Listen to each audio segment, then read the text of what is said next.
Padre, yo te doy gracias porque tú eres bueno, porque Señor, tú nos amas y Señor, tú nos has dado tu palabra y nos has dado tu espíritu. Quita de nuestra mente toda distracción y ayúdanos a recibir tu palabra, Señor. Háblanos, Padre. Señor, que no sea el instrumento, sino que seas tú que usa el instrumento para tu gloria, Señor, para nutrirnos, para edificarnos, para animarnos, para corregirnos, para ayudarnos a las cosas buenas, Señor, a comprender, a entender, a disfrutar, a experimentarte a ti a través de tu palabra, Señor. Te lo rogamos en nombre de Cristo Jesús. Amén. Dios les bendiga. Seguimos con el capítulo 8 de la segunda carta de Pablo a los Corintios. Es un capítulo que vale la pena realmente absorberlo y que se haga parte integral de nosotros.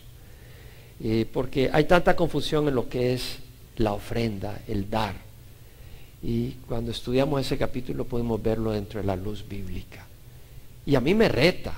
O sea, no creas de que es un capítulo que digo, ok, aquí está. No, me estira, me reta. Y eso es bueno, porque me reta para las cosas de Dios. Y no me reta para hacerme infeliz, sino para que no pierda las bendiciones que Dios tiene a través de ellas. Entonces cuando leo el capítulo 8 y empieza a trabajar en mi corazón, me da gozo. Porque sé que cada vez que Dios trabaja en mi corazón es para bien.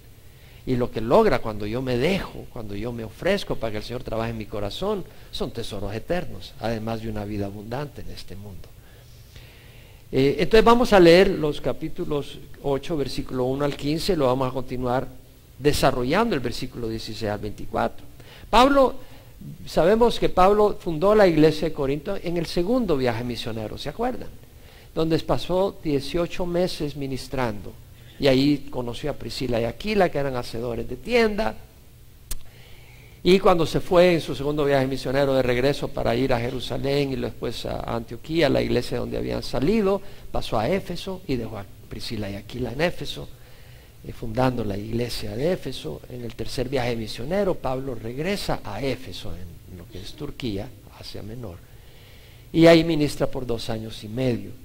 Fue ahí donde escribió la primera carta a los Corintios, primera de Corintios, aunque había escrito una anterior que se ha perdido, y ya hemos hablado de eso, pero escribe primera de Corintios para resolver algunos problemas que habían en la iglesia, así como para responder algunas preguntas. Luego hace una visita breve desde Éfeso a Corintio, Pablo, debido a los problemas que había. Fue una visita difícil, incómoda para Pablo, no fue una visita tan cordial, aunque él siempre lleno de amor. Y luego escribió otra carta para buscar corrección y la mandó a través de Tito estando en Éfeso. Debido al tumulto de los plateros, es decir, esa bronca que se armó contra Pablo porque la gente estaba dejando la idolatría, y Diana de los Efesios era la diosa popular en ese tiempo, y la gente estaba dejando de comprar los ídolos y estaba afectando la economía de los plateros. Se armó una revuelta contra Pablo y Pablo tuvo que salir antes de tiempo. Y Pablo va por Troas esperando ver a Tito ya de regreso, después de haber ido a Corinto con la carta que esperaba traer corrección. Y cuando llega a Troas no encuentra a Tito, a pesar que se abre una puerta para el ministerio. Pablo sigue hacia Macedonia, preocupado por Tito. En aquel tiempo los medios de transporte no eran como hoy en día, no era por avión, no eran por barcos como los de ahora, no eran por carros, sino que a pie y con peligro de ladrones, etc. Pablo llega a Macedonia y encuentra a Tito. Tito le da buenas noticias, que la iglesia ha aceptado la corrección, que extrañan a Pablo con gran cariño y añoranza, y Pablo se regocija. Y en el capítulo 8 Pablo habla ahora de la ofrenda que estaban recolectando para los santos en Jerusalén. La iglesia de Jerusalén había sufrido persecución, la iglesia de Jerusalén había sufrido además sequía, hambruna. Entonces el pueblo de Dios en Jerusalén estaba muy desprovisto. Y Pablo ya un año antes había entusiasmado a la iglesia de Corinto para que hicieran una colecta, recogieran dinero para ayudar a los santos en Jerusalén. Y ahora Pablo da seguimiento y dice: ahora, hermanos, deseamos haceros saber la gracia de Dios que ha sido dada en las iglesias de Macedonia. Pues en medio de una gran prueba de aflicción, su abundancia de su gozo y su profunda pobreza sobreabundó en la riqueza de su liberalidad. Es decir, Pablo les recuerda que esta es la gracia de Dios Pablo les usa a la iglesia de Macedonia como un ejemplo. La iglesia de Macedonia fueron muy generosas, porque Macedonia está al norte de Acaya, donde está Corinto, y Pablo pasa primero a Macedonia antes de ir a Corinto. Entonces él ayuda y recoge las ofrendas de la iglesia de Macedonia y dice, la gracia de Dios que ha sido dada a las iglesias de Macedonia, es decir, las iglesias de Macedonia daban no por miedo, si no damos me va a caer un rayo, el Señor me va a destruir, no era por presión, hay que dar, que tienes que dar, por vergüenza que los pastores están fijando si diste o no diezmaste, y que si no diezmaste te caen encima, no era por manipulación, no era por codicia. A veces la gente da, yo doy $100 para que Dios me dé 1000, o sea, es como negociar con el Señor en vez de una ofrenda de amor. Vemos que era la gracia de Dios, es decir, esta ofrenda de las iglesias de Macedonia era por gracia. Los creyentes en Macedonia disfrutaban su salvación, estaban agradecidos con Dios por su salvación y se consideraban ricos a pesar que estaban pobres económicamente. Entonces de su corazón fluía esa generosidad hacia los santos en Jerusalén. Entonces es una obra de gracia que en medio de una gran prueba de aflicción ellos estaban sufriendo mucho, porque las iglesias de Macedonia sufrieron persecución. Entonces estaban sufriendo persecución, algunos no tenían trabajo debido a eso, algunos estaban mal económicamente, había pobreza dentro de la iglesia de Macedonia, no tanto como en la iglesia de Jerusalén, pero había pobreza. Era una iglesia económicamente pobre. Y es interesante porque dice, en medio de una gran prueba de aflicción, la abundancia de su gozo, dice abundó su gozo, realmente literalmente es la abundancia de su gozo. Era una iglesia que abundaba de gozo. Y para mí este capítulo es tan importante. Porque aquí vemos una iglesia que está sufriendo persecución. Vemos una iglesia que está sufriendo económicamente y en vez de estar quejándose, se está gozando en el Señor. Qué lindo, ¿verdad? O sea, vemos aquí que ellos conocían el gozo del Señor en medio de las crisis. No quiere decir que cuando te dan en ese golpe, en ese momento te estás riendo. Pero quiere decir de que lo que gobierna nuestro corazón es el gozo del Señor. Y vemos que dice, su profunda pobreza sobreabundó en la riqueza de su liberalidad. Es decir, ellos fueron generosísimos. Y le dice, yo testifico que según sus posibilidades y aún más allá de sus posibilidades dieron de su propia voluntad. Es decir, tal vez tenían una ropa que se rompió, entonces en vez de comprar nueva la remendaron. Tal vez comieron carne, en vez de comer carne, comieron, para hacerlo contemporáneo, arroz y frijoles y se quedaron con eso para no comprar carne y poder mandar una ofrenda. O sea, dieron más allá de sus posibilidades, dice Pablo, suplicándonos con muchos ruegos el privilegio de participar en el sostenimiento de los santos. Es decir, ellos mismos suplicaron el poder ayudar y contribuir. No era como en muchos lugares donde vemos que los pastores o los televangelistas están suplicando a la gente que dé, pero muchas veces están suplicando y llorando porque ellos quieren el dinero y quieren andar en sus carros último modelo y en sus casas carísimas. Pero acá vemos de que fue la iglesia la que le suplicaba a Pablo, por favor déjanos participar. Y que vemos que si tiene que suplicar es porque vemos de que Pablo no era tan rápido receptor de tanta generosidad, porque se daba cuenta que ellos estaban quebrados. Pero no, déjanos participar. ¿Estás seguro? ¿Te va a quedar? No, déjanos, queremos ser generosos. Ese era el corazón de la iglesia en Macedonia. Entonces, dice Pablo, no como lo habíamos esperado, sino que primeramente se dieron a sí mismos al Señor y luego a nosotros por la voluntad de Dios. Entonces, primero debemos de darnos al Señor. O sea, ¿de qué sirve que le des la cartera completa al Señor? Tal vez la tienes llena de deuda y si se la va a dar al Señor. No, ¿de qué sirve que le des lo que tienes al Señor si no le das tu corazón? Es decir, lo que el Señor quiere es tu corazón. Y cuando le das tu corazón, todo lo demás fluye. Es decir, es como que si tienes una novia y una novia y un novio, el interés de uno con el otro es lo que tiene la persona en la cartera. Eso es vacío, eso es basura. Tú lo que buscas es el corazón, una relación de amor. Y cuando amas de corazón, la cartera le pertenece a tu cónyuge, por decir así. Entonces vemos así, amamos al Señor y Señor, todo te pertenece. Y luego a nosotros, por la voluntad de Dios, vemos que ellos se entregan no solo a Dios, sino que ¿cómo puedes amar a Dios que no ves si no amas a tu hermano a quien ves?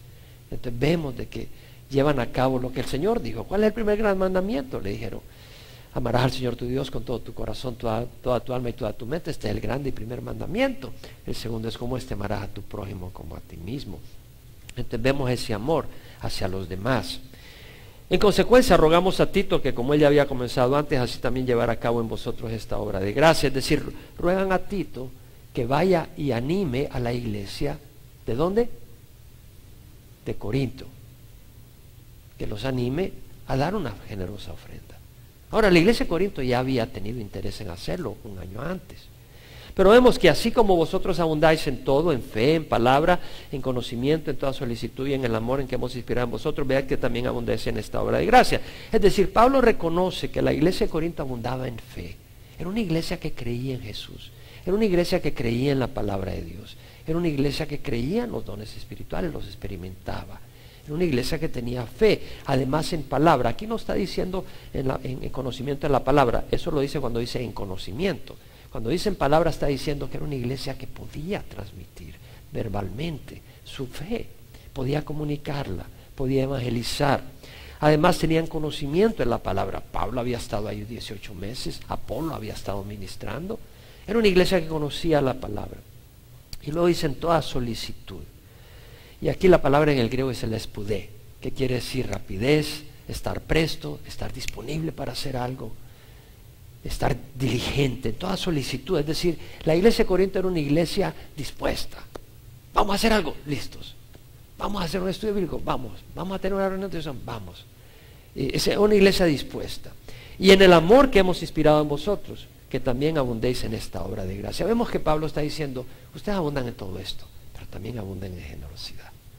Y lo dice, no digo esto como un mandamiento, sino para probar por la solicitud de otros. La palabra solicitud ahí, similar a espudir, por la diligencia, la preparación, el estar listos para ofender, la sinceridad de vuestro amor. Es decir, Pablo está usando a la iglesia de Macedonia como un estándar. Y dice, el estándar es la iglesia de Macedonia. Esta gente está pobre, está perseguida y tienen un corazón generoso.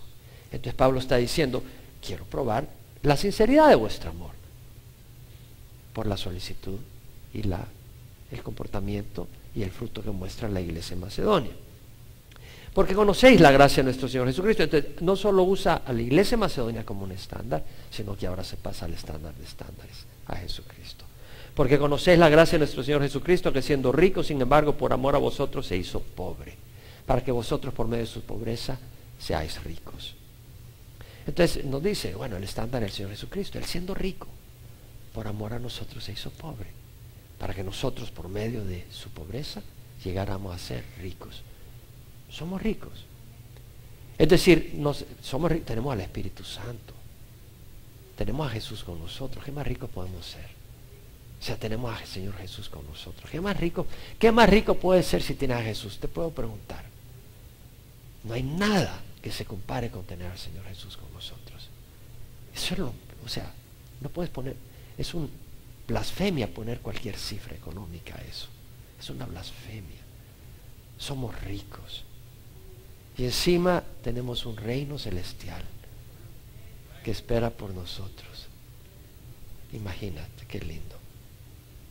Tenemos esa esperanza. Y doy mi opinión en este asunto, porque os conviene a vosotros que fuiste los primeros en comenzar hace un año no solo a hacer esto, sino también a desear hacerlo. Pablo está hablando porque le convenía a la iglesia de Corinto ser animada. Os conviene terminar lo que empezaste. Entonces vemos que Pablo no habla por hablar, no habla por oratoria, no habla por fama, habla porque les convenía oír lo que tenían que oír. Ahora pues acabad también de hacerlo, para que como hubo la buena voluntad, o sea el deseo, la disposición para desearlo, también lo haya para llevar a cabo según lo que tengáis. Según lo que tengáis, ya lo hablamos, porque es decir, el que tiene $100 no va a dar igual que el que tiene 10,000. Es decir, lo que está diciendo Pablo, si tú tienes 100, pues, y tú das 10, tú diste más que el que tiene 10,000 y da 500. O sea, el que tiene más puede dar más, que de según lo que se tiene. Esto no es para holgura de otros y para aflicción vuestra, sino para que haya igualdad. Es decir, recuerdo en los años 80 cuando yo vine al Señor, que había algunos ministerios donde los televangelistas rogaban y lloraban para que les dieran dinero. para los ministerios. Y de repente fueron expuestos algunos de ellos. Y uno de ellos tenía, la casa del perro tenía aire acondicionado. En serio, en serio, en serio. La casa del perro tenía aire acondicionado. Y el grifo de lavamanos de su casa era de oro. Nunca se me olvida. Y recuerdo a la persona, no necesito mencionar el nombre. Y yo recuerdo que eran hombres ungidos. Aparecían ungidos. Hablaban con pasión, te quebraban el corazón. Y ahí las viudas mandaban su dinero para comprar el aire acondicionado al perrito. Y las viudas se estaban sofocando porque no tenían. En serio, se estaban sofocando. Esto no es por holgura de otros y para aflicción vuestra, sino para que haya igualdad. En el momento actual vuestra abundancia suple la necesidad de ellos, para que también la abundancia de ellos supla vuestra necesidad, de modo que haya igualdad. Ahora, como está escrito, el que recogió mucho no tuvo demasiado y el que recogió poco no tuvo escasez. Esto hace referencia al Antiguo Testamento en el libro de Éxodo, capítulo 16, cuando cae el maná del cielo. Y ¿sabes qué? Hay tanta necesidad del Evangelio. Estaba compartiendo esto con unos indígenas de Guatemala. Y la palabra del maná, no Corintios 8 sobre dar, pero mencioné el maná y me dice, ¿qué es maná? Y son cristianos, pero no conocen la palabra. No conocen la palabra. Hay muchos cristianos, lindas personas en otros países en Latinoamérica que quieren conocer del Señor, pero no se les enseña la palabra. No se les enseña. Oremos por la Iglesia de Dios en Latinoamérica. Hay necesidad, te quiebra el corazón. Yo te pudiera compartir las experiencias. Cuando voy a los viajes misioneros, las personas con las que empiezo a conversar y te das cuenta que están en la oscuridad y no conocen, pero ahí están listas para recibir. Hay que llevar esa noticia, hay que llevar esa palabra. Ahora, cuando Pablo está hablando acá de que haya igualdad, tengamos cuidado porque yo creo que la iglesia no está obligada a ayudar a aquellos que están en una crisis económica porque son holgazanes y perezosos y no quieren trabajar. Ahí que no haya igualdad, muérete de hambre, lo dijo Pablo. O porque tal vez derrochan, ¿verdad? Es decir, lograron trabajar, hacer un poco de dinerito y se fueron a Las Vegas a probar suerte. Vamos a ver si hacen un poco más de dinero con esto. Y que salió quebrado, la iglesia no tiene por qué ayudarles. O sea, me explico, es decir, estamos hablando que la iglesia de Jerusalén era una iglesia pobre y era una iglesia fiel a Dios y era una iglesia pobre y que estaba pasando una crisis. Pongamos las cosas en perspectiva. Ahora, vamos a ver versículo 16 al 24. Pero gracias a Dios que pone la misma solicitud por vosotros en el corazón de Tito, pues él no solo aceptó nuestro ruego, sino que siendo de por sí muy diligente, ha ido a vosotros por su propia voluntad. Y junto con él hemos enviado al hermano cuya fama en las cosas del Evangelio se ha divulgado por todas las iglesias. Y no solo esto, sino que también ha sido designado por las iglesias como nuestro compañero de viaje en esta obra de gracia, la cual es administrada por nosotros para la gloria del Señor mismo y para manifestar nuestra buena voluntad. Teniendo cuidado de que nadie nos desacredite en esta generosa ofrenda administrada por nosotros, pues nos preocupamos por lo que es honrado no solo ante los ojos del Señor, sino también ante los ojos de los hombres. Y con ellos hemos enviado a nuestro hermano, de quien hemos comprobado con frecuencia que fue diligente en muchas cosas, pero que ahora es mucho más diligente debido a la gran confianza que tiene en vosotros. En cuanto a Tito, es mi compañero y colaborador entre vosotros. En cuanto a nuestros hermanos, son mensajeros de las iglesias y gloria de Cristo. Por tanto, mostrarles abiertamente ante las iglesias la prueba de vuestro amor y de nuestra razón para jactarnos respecto a vosotros. Pablo dice, gracias a Dios que pone la misma solicitud por vosotros en el corazón de Tito, pues él no solo aceptó nuestro ruego, sino que siendo de por sí muy diligente, ha ido a vosotros por su propia voluntad.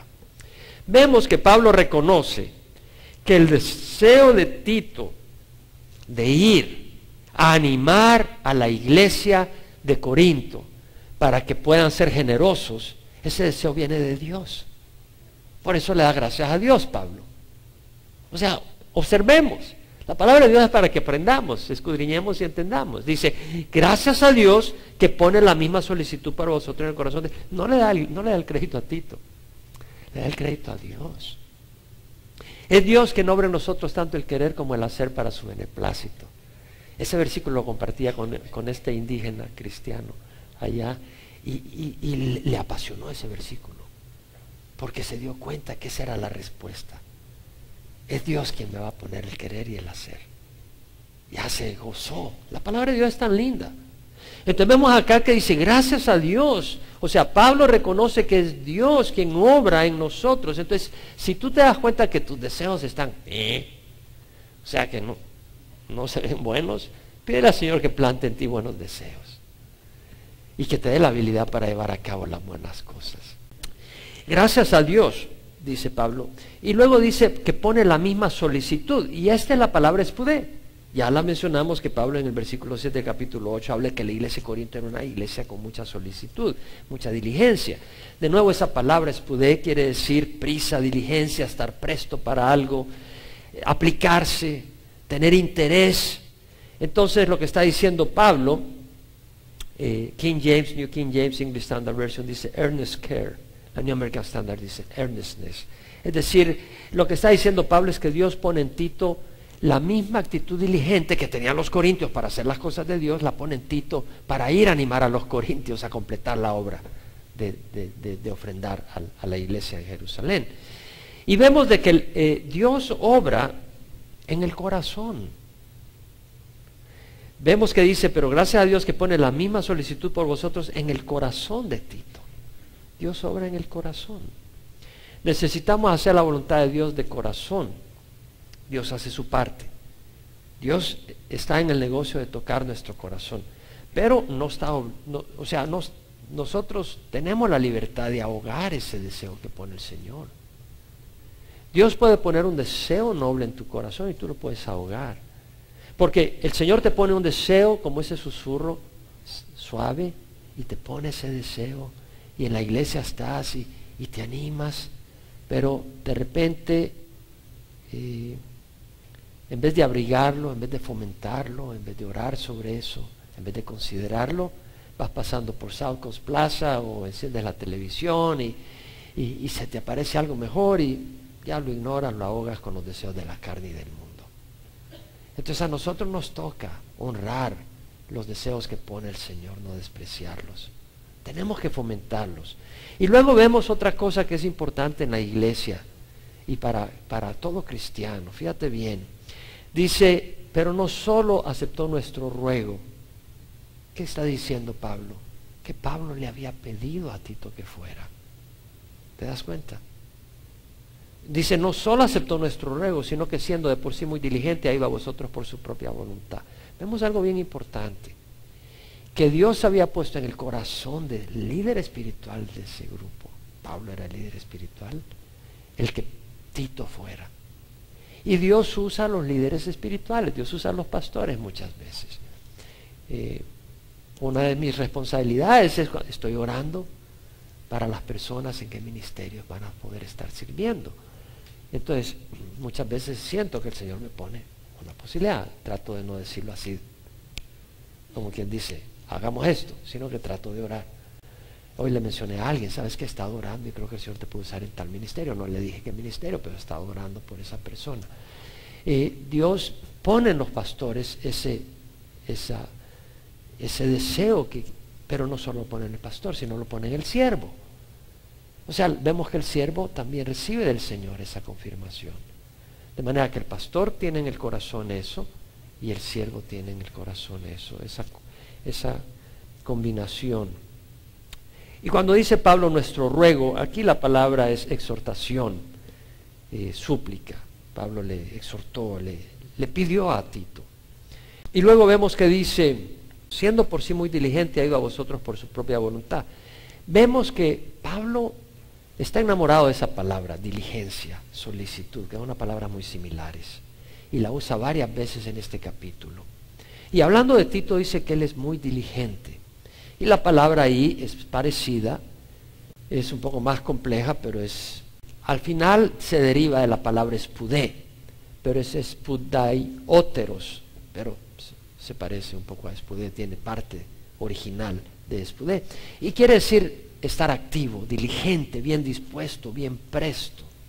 Entonces vemos que Pablo dice de que siendo de por sí muy diligente, Tito se caracterizaba como un siervo diligente.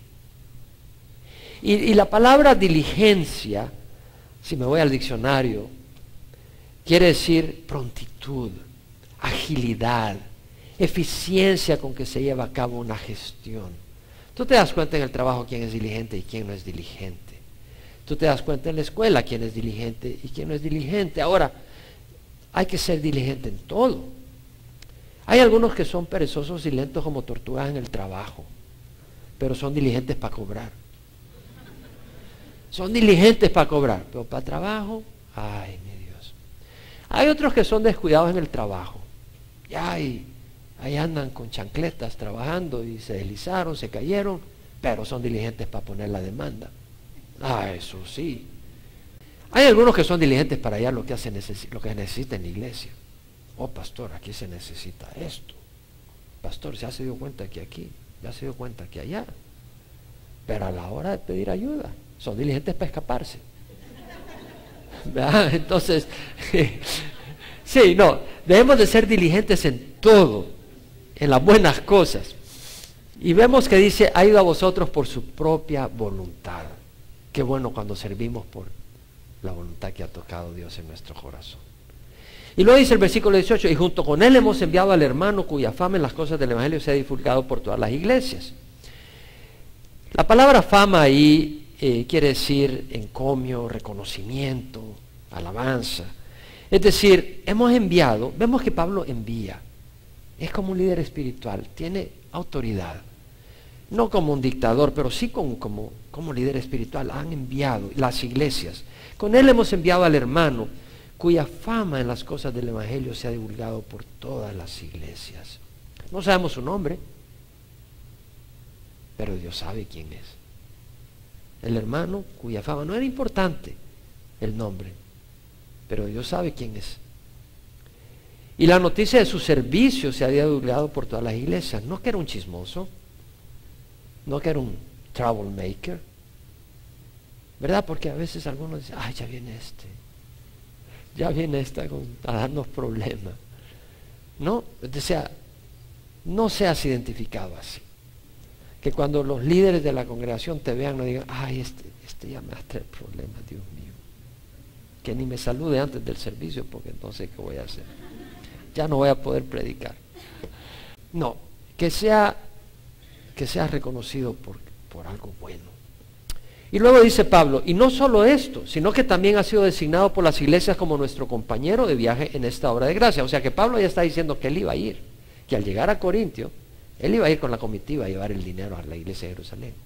Ha sido designado como compañero de viaje en esta obra de gracia, la cual es administrada por nosotros para la gloria del Señor mismo y para manifestar nuestra buena voluntad. Teniendo cuidado de que nadie nos desacredite en esta generosa ofrenda administrada por nosotros, pues nos preocupamos por lo que es honrado no solo ante los ojos del Señor, sino también ante los ojos de los hombres. Este hermano fue designado por las iglesias para acompañar a Pablo a llevar la ofrenda a Jerusalén. Y vemos que Pablo dice, esta obra de gracia. ¿Sabes cuántas veces menciona Pablo eso? Menciona 5 veces en este capítulo que es una obra de gracia. En el versículo 1 dice, la gracia de Dios que ha sido dada en las iglesias de Macedonia. No era por ley, no era por esfuerzo, no era por ni modo a regañadiente. Era con gracia que estaban dando. En el versículo 6 leemos, en consecuencia rogamos a Tito que como él ya había comenzado antes, así también llevar a cabo en vosotros esta obra de gracia. Era una obra de la gracia de Dios. La iglesia de Corinto había recibido tanto de Dios. Podía dar con gracia, no con fuerza. En versículo 7 dice, así como vosotros abundáis en todo, en fe, en palabra, en conocimiento, etcétera, ved que también abundéis en esta obra de gracia. No es porque la ley, el diezmo. Aquí no estás obligado a dar el diezmo. Y de nuevo, aquí nadie sabe cuánto das. Pero aquí estás obligado a dar lo que Dios pone en tu corazón. ¿Sí me entiendes? lo que Dios pone en tu corazón. Pero sé sensible a la voz del Señor. Versículo 19, Pablo vuelve a hablar esta obra de gracia. Ahora, la cual es administrada por nosotros para la gloria del Señor mismo y para manifestar nuestra buena voluntad. La administración es importante, y aquí está hablando de administración financiera. Es un don importante en la iglesia, tener siervos y siervas que ayudan en la administración financiera. La mala administración, escúchame, el mal manejo de fondos lleva a muchas iglesias a la quiebra. El manejo descuidado e irresponsable no honra a Dios ni a los hermanos que han ofrendado sacrificialmente. La buena administración trae gloria a Dios. Pablo dijo, ya sea que comáis o bebáis o cualquier cosa que hagáis, hacerlo todo para la gloria de Dios. Entonces, los fondos que se dan no son para la gloria de una organización. No es para glorificar Calvary Chapel, no es para glorificar al pastor o decir nosotros somos una iglesia fabulosa, ya tenemos un edificio de cristal. Lo que queremos decir acá es de que cuando se invierten los fondos es sensiblemente para llevar a cabo la obra de Dios que trae gloria al Señor, ¿verdad? No es para traer gloria a alguien, excepto a Dios. Las ofrendas generosas son obras de gracia y deben de ser administradas para la obra de Dios. Yo pienso que muchas veces se edifican edificios, las iglesias, para decir, ya llegamos, ya somos una iglesia. Aquí en esta iglesia no tenemos un edificio, pero somos una iglesia tan válida como la que tiene un edificio. Y en vez de invertir en un edificio, lo estamos invirtiendo en la obra de Dios. Ahora, si alguien nos regala un edificio, no nos quejamos. Si te sobra un edificio, está bien. Entonces, ese dinero es la renta, ese dinero es la renta, la vamos a usar sabiamente. Y acá dice para manifestar vuestra buena voluntad. ¿Por qué? ¿Por qué esto? Bueno, interesante que una traducción dice vuestra buena voluntad. Y es que depende del texto. El texto usado en la King James dice vuestra disponibilidad. Vuestra, no nuestra.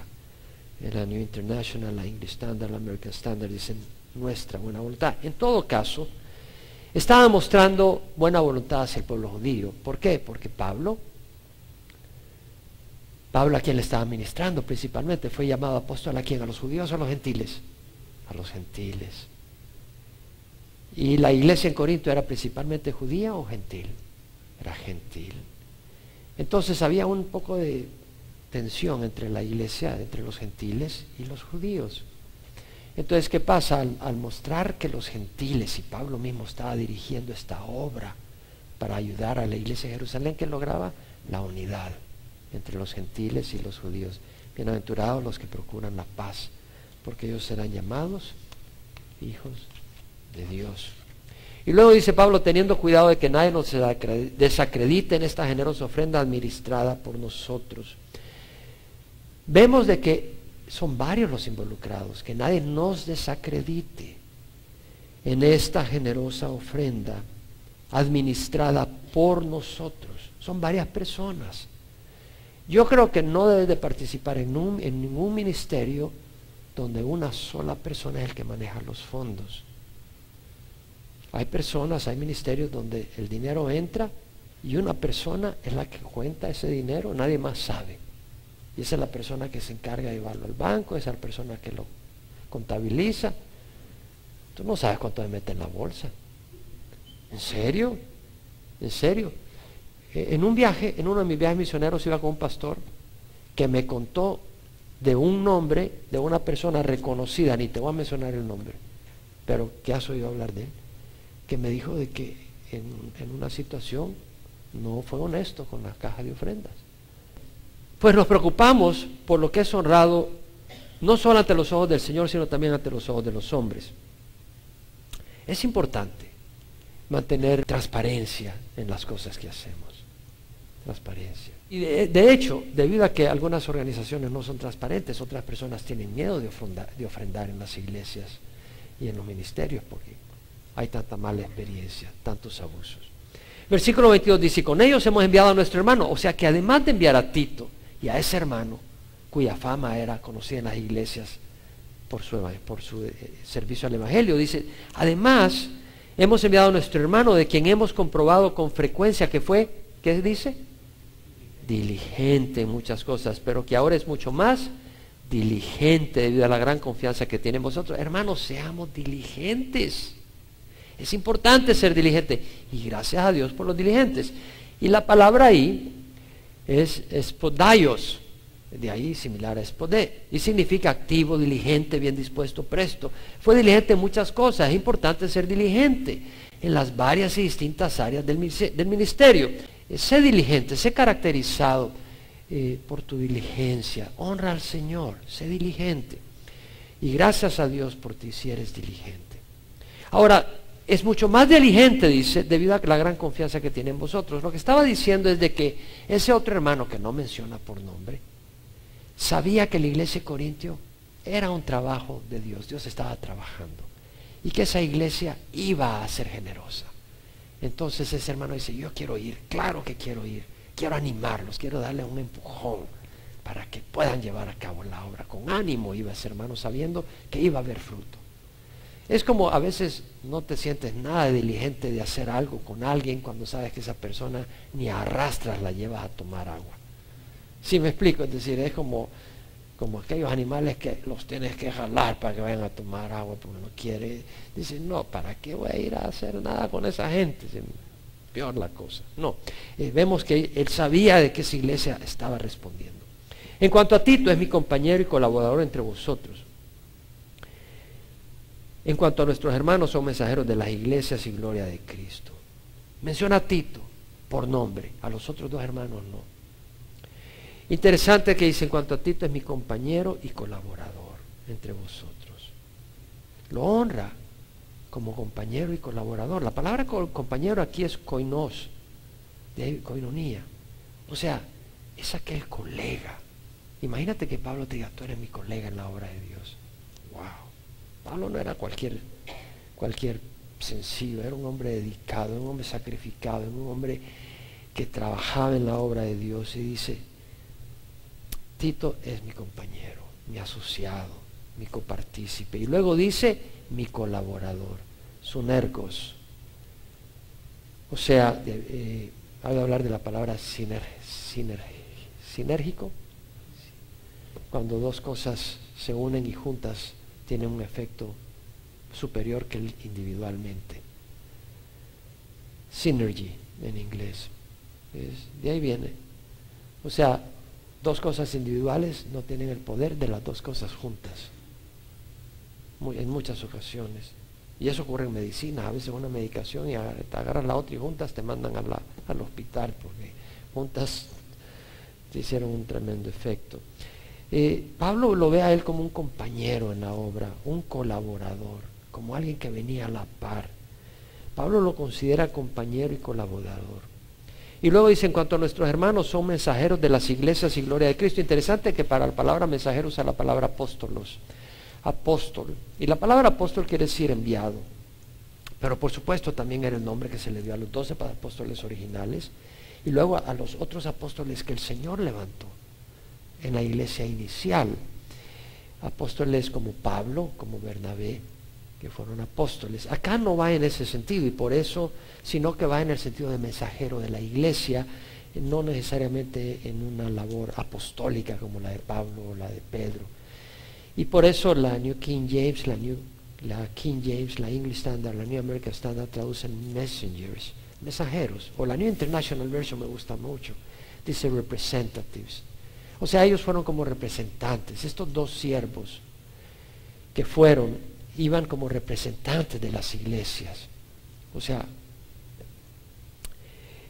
para ir y ir a Jerusalén llevando la ofrenda. Y también aquí para apoyar la obra.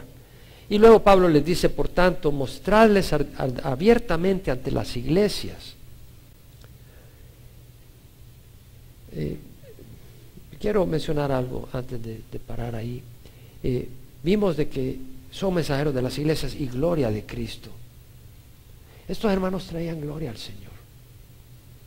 Estos hermanos eran gloria de Cristo. Fíjate qué bonito. inspirado por el Espíritu Santo.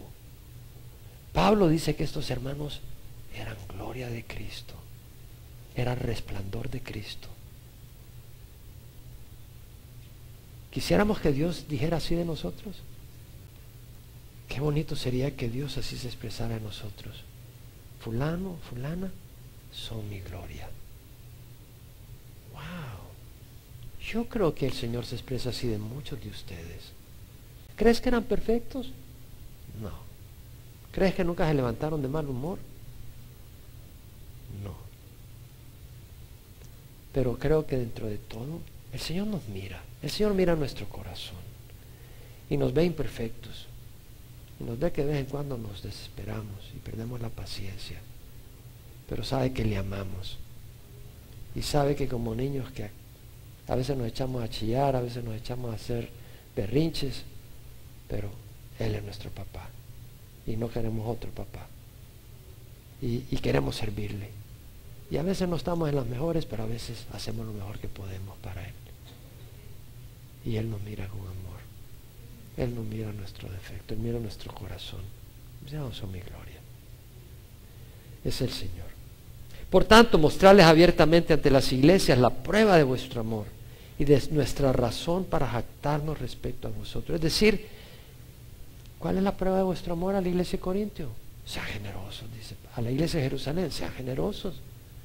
¿Verdad que es muy fácil amar de palabra? Pero el Señor dice, améis no solo de palabra ni de lengua, sino de hecho y en verdad. Y es ahí como el Señor nos manda a mostrar amor.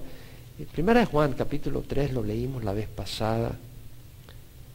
El apóstol dice, en el versículo 16, en esto conocemos el amor que Él puso su vida por nosotros. Así también nosotros debemos de poner nuestra vida por los hermanos. Y luego dice, pero el que tiene bienes en este mundo y ve a su hermano en necesidad y cierra su corazón contra él, ¿cómo puede morar el amor de Dios en él? Entonces vemos que Dios habla de los hechos.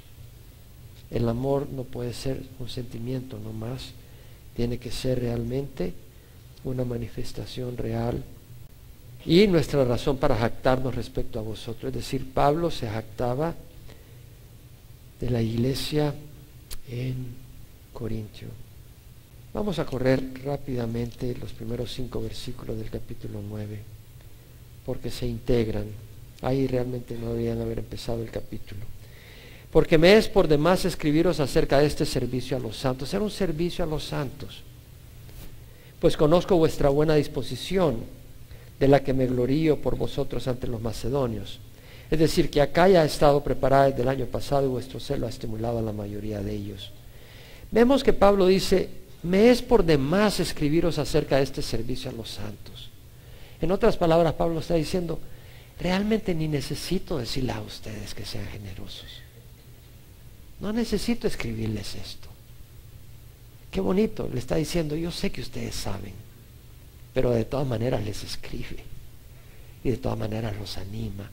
¿Vemos la sensibilidad con que lo dice? Oh, yo quisiera tener esa sensibilidad. A veces decimos las cosas, ya, hay que hacer esto, hay que hacer lo otro. Sin la sensibilidad. O sea, Pablo lo presenta de una manera bien positiva. Pablo no trata de humillar a los corintios. No muestra desconfianza, sino confianza. Diciendo que se enorgullecía de ellos. Yo creo que es más fácil obtener resultados cuando mostramos generosidad que cuando mostramos desconfianza. No, estos son codos, estos son unos tacaños, a ver, suelten el dinero. Pablo le llega ahí, yo no creo que hubiera logrado que la iglesia de Corinto ayudara a la iglesia de Jerusalén. O sea, vemos que tiene una actitud amorosa. Es más fácil obtener resultados honrando que humillando. Pablo, cuando escribe a la iglesia de Filipo, dice, estando convencido precisamente de esto, que el que comenzó en vosotros la buena obra la perfeccionará hasta el día de Cristo Jesús. Entonces, Pablo tenía esa confianza también en la iglesia de Corinto, que ellos iban a ser generosos, pero les recuerda. Y luego vemos que dice que Acaya ha estado preparada desde el año pasado, es decir, Pablo sabía que la iglesia estaba preparada. Y de hecho dice, vuestro celo ha estimulado a la mayoría de ellos, de la iglesia de Macedonia. Es decir, la palabra celo es en el griego zelos, que quiere decir el fuego, el fervor.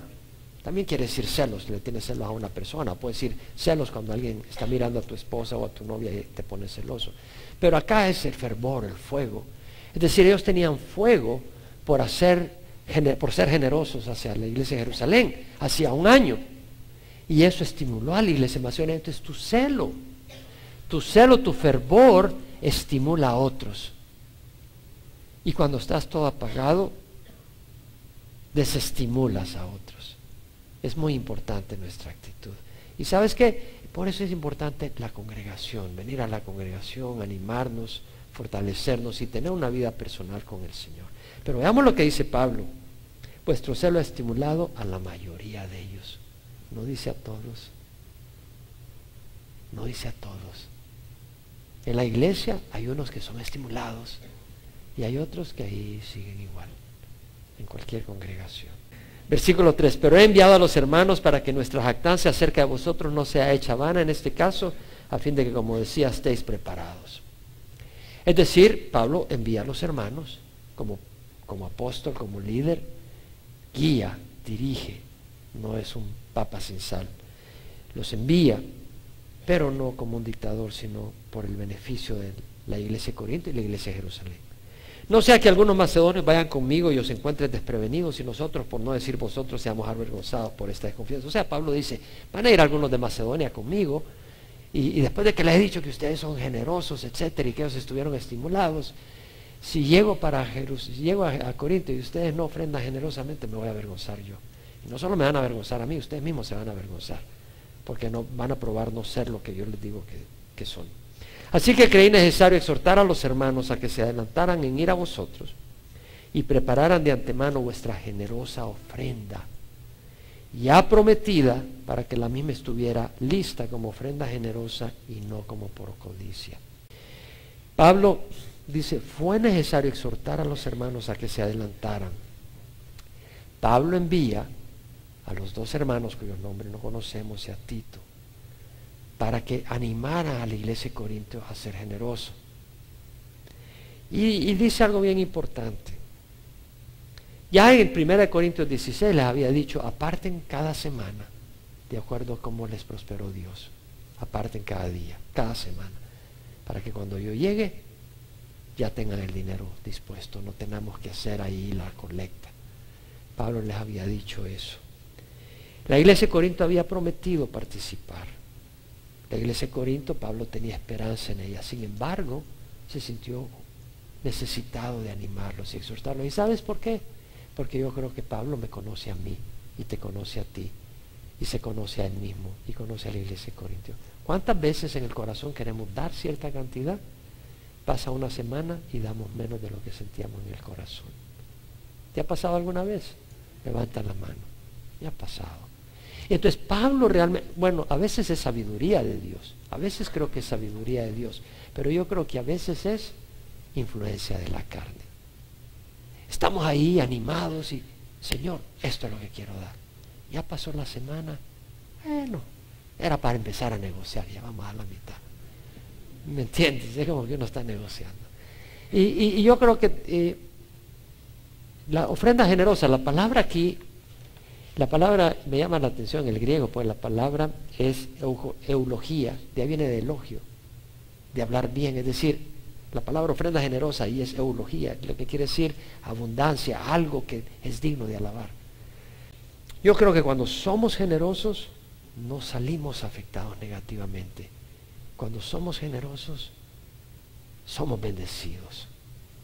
Creo que somos bendecidos y bendecimos a otros. Tal vez tú no has recibido al Señor. La ofrenda más importante es darle al Señor tu corazón. Yo pienso que el mayor gozo que podemos tener, y sé, es tener al Señor. ¿Y sabes cuál es el segundo gozo? Es la familia del Señor. La familia del Señor es hermosa. Es hermoso tener una familia en el Señor. O sea, somos una familia en otros países. Somos una familia acá. Cuando los veo, cuando nos saludamos, ustedes son mi familia. Y cuando vamos a otros lugares y personas reciben al Señor, es linda la familia del Señor. Es linda la familia del Señor. Si tú no perteneces a Cristo, recíbelo. Te invito a que lo recibas ahora. Cierra los ojos. Ora conmigo. Pide al Señor perdón de tus pecados y pon en tu corazón seguirle. Vale la pena. Te invito a que recibas a Cristo. Ora conmigo. Padre Santo, si no lo tienes en tu corazón, te ruego perdón por mis pecados. Yo quiero conocer a Jesús y lo recibo como mi Señor y mi Salvador. Señor, entra a mi corazón. Dame tu Espíritu Santo para hacer el bien y rechazar el mal, para caminar en tu voluntad. Abre mi mente para entender tu palabra y abre mi corazón para recibirla. Cámbiame, Señor. Soy tu hijo. Tú no existes para prosperarme a mí. Yo existo para servirte a ti. Ayúdame a vivir para ti y traerte honra y gloria. Y sé que al hacerlo, tú me prosperas, porque tú eres un Padre generoso y amoroso. Te doy gracias, Señor, en nombre de Jesús. Amén. Si has orado de corazón, el Señor entra en tu corazón.